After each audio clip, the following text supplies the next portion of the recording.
இந்த மாநாட்டினுடைய நோக்கங்களிலே ஒரு முக்கியமான நோக்கம் உங்களுடைய நியாயமான தீர்மானங்கள் நிறைவேற வேண்டும் என்பதுதான்.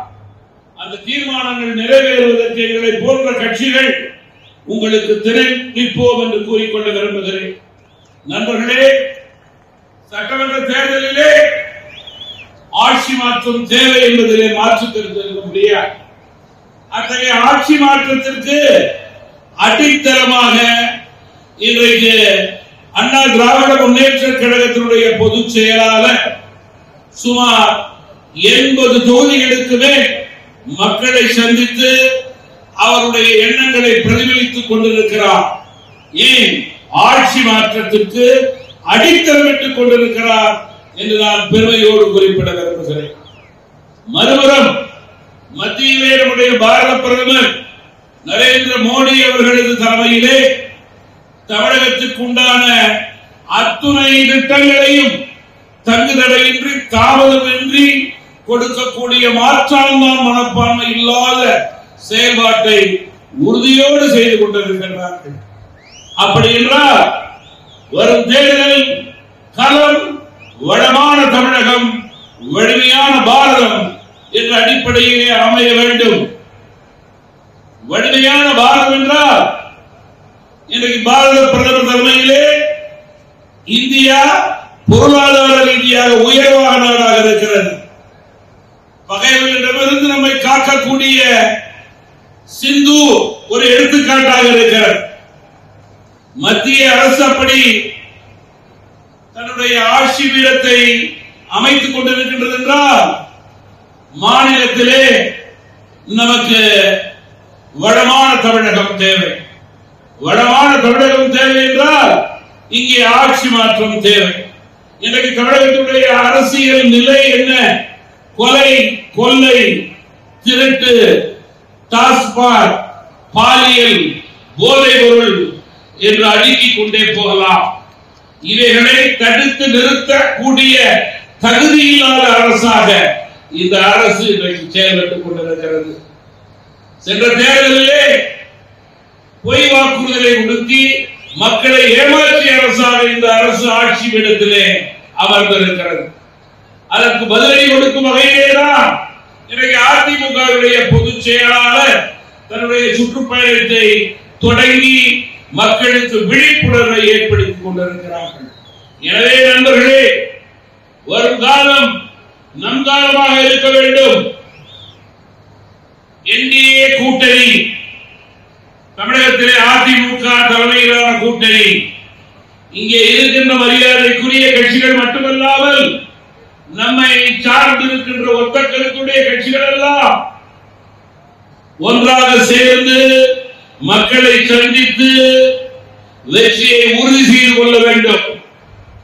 அடுத்த வருடத்தினுடைய தேர்தலுடைய உறுதியான வெற்றிக்கு நம்முடைய மரியாதைக்குரிய திரு ஜான் பாண்டியன் அவருடைய இந்த மாநாடு அடித்தளமான மாநாடாக அமைய பெற்றிருக்கிறது என்பதை இந்த நேரத்தில் பெருமையோடு கூறி, பெருந்தலைவர் காமராஜர், மக்கள் தலைவர் மூப்பனாருடைய ஆசி உங்களுக்கு என்றும் உண்டு என்பதை மீண்டும் தெரிவித்து இந்த வெற்றி மாநாட்டிற்கு தமிழ் மாநில காங்கிரஸ் கட்சியின் சார்பிலே வாழ்த்துக்களையும்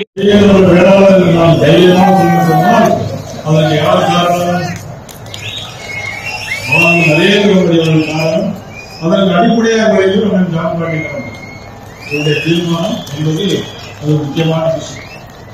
அதில் 7 நமது சமூகத்தைச் சேர்ந்தவர்களை சேர்த்து தேவேந்திர வேளாளர் என்று வள்ளல், தேவேந்திர முருகன், மன்னாடி, வாதிரியான், கரையன் இதெல்லாம் சேர்த்து தேவேந்திர வேளாளர் மதுரையை தீர்மானம் கொண்டு அவருடைய அடிப்படையில் கொண்டு வந்தார்.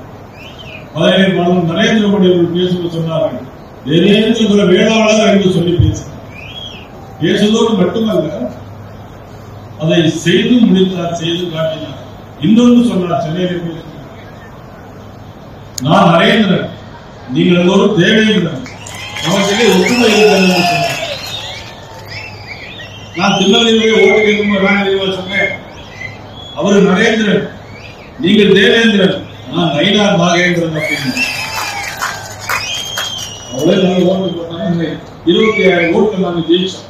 அந்த அளவுக்கு தென் மாவட்டங்களில் மிகப்பெரிய ஒரு எதிர்பார்ப்பு பாரதிய ஜனதா கட்சி, நமது தமிழக மக்கள் முன்னேற்ற கழகம், ஐயா ஜி.கே. வாசன் அவர்கள், அண்ணன் நமது தம்பி திருமாறன் அவர்கள், அனைத்து இந்திய அண்ணா திராவிட முன்னேற்ற கழகம் இணைந்து 2026 தேர்தலிலே நிச்சயமாக மிகப்பெரிய ஒரு வெற்றியை நாம் பெறப்போகிறோம். அதற்கு அனைத்து திண்டுக்கல்லிலே மாநாடு. திண்டுக்கல் தானே கூட்டு, ஆனால் நாம் போட வேண்டிய கூட்டு இந்த திமுக ஆட்சிக்கு வைக்கக்கூடிய வேட்டு. அவர் எவ்வளவு நேரம் அமைதியாக இருந்து மாநாட்டை சிறப்பித்த அனைவருக்கும் நன்றி தெரிவித்தோடு நிச்சயமாக உறுதியாக சொல்கிறேன், தமிழ்நாட்டில் ஆட்சி மாற்றம் வருவது உறுதி. உறுதி யாராலும் மாற்ற முடியாது. அதற்கு நாம் அனைவரும் ஒன்று சேர்ந்து வரக்கூடிய தேர்தலில் ஒற்றுமையாக இருந்து பாடுபட்டு இந்த ஆட்சியை வீட்டுக்கு விரட்டி தமிழ்நாட்டில் ஒரு நல்ல ஆட்சியை உருவாக்க வேண்டும். பாரதம் நரேந்திர மோடி அவருடைய தலைமையிலே ஒரு தமிழகத்திலும் ஆட்சி மாற்றம் வர வேண்டும். அண்ணன் இபிஎஸ் அவர்கள் முதலமைச்சராக வர வேண்டும் என்று இந்த நேரத்தில் நாம் அன்போடு எல்லாம் கேட்டு இந்த வாய்ப்பு உருவாக்கி தந்ததற்கு நன்றி தெரிவித்து விடைபெறுகிறேன். நன்றி. விடுதலைக்கான கூட்டம். இந்த கூட்டத்திலே நான் சமூக சமத்துவ மாநாடு, இது சமத்துவத்திற்கான போராட்டம், இதற்காக நடத்துகின்ற மாநாடு. எனது உரையை என் வாழ்க்கையில் இருந்து நான் ஆரம்பிக்கலாம் என்று நினைக்கிறேன். இவர்களுக்கெல்லாம் நான் பட்ட கஷ்டங்களை சொல்லியாக வேண்டிய நிலை ஏற்படுகிறது. அதன் அடிப்படையில் நீங்கள் புரிந்து கொள்ள வேண்டும், இருக்க வேண்டும் என்பதற்காக இவர்களுக்காக இந்த சமத்துவத்திற்காக போராட வேண்டும் என்ற எண்ணம் எனக்கு ஏற்கனவே நம்மிடத்திலே கிடையாது. எல்லோரும் நண்பர்கள், எல்லோரும் சகோதரர்கள். ஒரு காலத்தில் எதிரி என்று சொன்னவர்கள் இன்று என்னை நண்பராக பார்க்கிறார். ஒரு காலத்தில் வேலை என்று சொல்லவே எங்கள் அண்ணன் வருகின்றான் என்று சொல்லுகின்றார். காலங்கள் மாறிவிட்டது.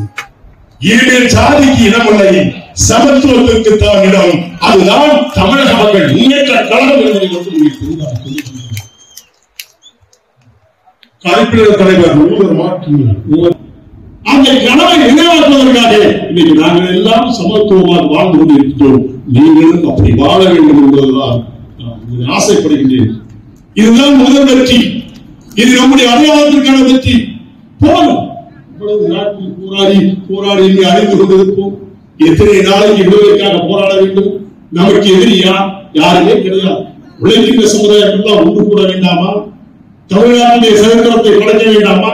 இன்னைக்கு அந்த எடப்பாடி அவர்கள் தெருத்தருவாக வீதி வீதியாக சென்று இந்த ஆட்சியை பற்றி குறை சொல்லி இன்னைக்கு எந்த நடந்து கொண்டிருக்கிறது சொன்னால் மக்களுடைய மனமாற்றத்தை விரும்புகின்றார்கள். அதற்காக நாமும் போராட வேண்டும் அல்லவா? அதற்காக ஒன்று சேர வேண்டும் அல்லவா? அதற்காக உரிமைக்காக பாடுபட வேண்டும் என்றால் ஜாதி மோதல் இனிமேல் வேண்டாம், சமத்துவத்திற்காக நாம் பாடுபடுவோம் என்பதை தெளிவாக சொல்லிக்கொள்ள கடமை இருப்பது நம்முடைய வெற்றி, சுயமரியாதையுடைய வெற்றி. இங்கே நடைபெறும் சமத்துவ மாநாடு,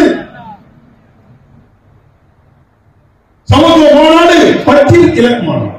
இந்த பட்டியல் வெளியேற்றம் என்று சொல்லும்போது நிறைய பேர் என்ன கேட்டாங்க, என்னதான் பட்டியல் வெளியேற்றம் வெளியேற்றம் கேட்கிறீங்களா? என்னென்ன அர்த்தம் கேட்டாங்க. பட்டியலிலே இருந்து கொண்டு பள்ளியை படிக்கிறது இன்று வரை கூடி குறுகி ஒருத்தரை பார்த்து எசின்னு சொல்லுங்க, அப்படியே கூடி குறுகிறார். என்னன்னா எசி, இன்னொருத்தர் சொன்ன தாழ்த்தப்பட்டவர், இன்னொருத்தர் சொன்ன அரிசன். எத்தனை பேர் அப்ளிகேஷன் அப்படி எல்லாம் மாற்ற வேணும்னு சொன்னா எங்களை அங்கிருந்து தூக்கியா? நாங்க எஸ்சியே கிடையாது. வேளாண் குடி ஆற்றுப்பகுதியை அதிகமாக வாழ்கின்றவர் தேவேந்திர வேளாளர்கள். அவர்கள் தான் இன்னைக்கு நாட்டுக்கு சோறு போடுகின்ற கூட்டம், கூட்டம் உழைக்கின்ற கூட்டம், உரிமைய கூட்டம்.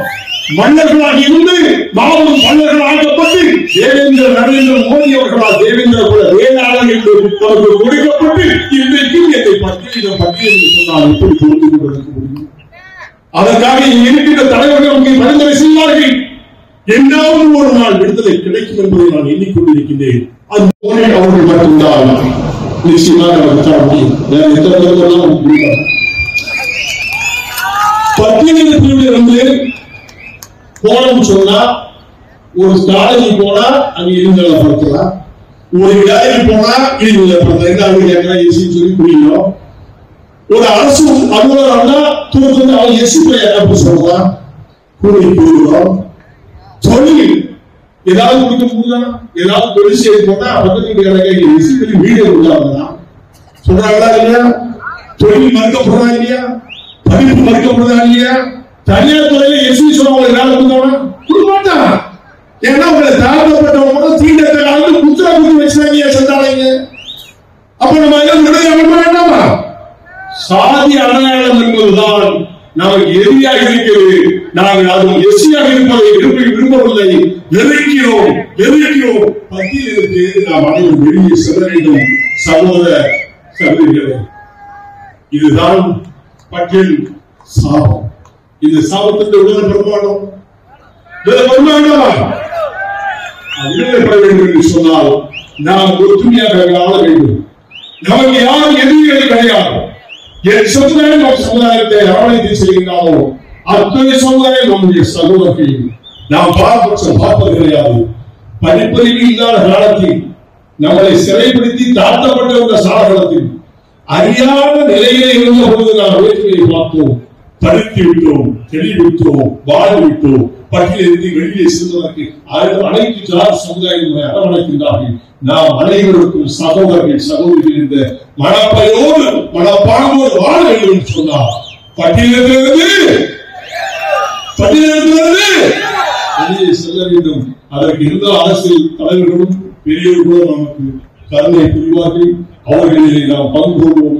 வெற்றி பெறுகின்ற நோக்கமே நம் நோக்கம். அந்த நோக்கம் எதுவாக இருந்தாலும் முன்னின்று தலைவராக நடத்துவதற்கு நான் தயாராக இருக்கிறேன்.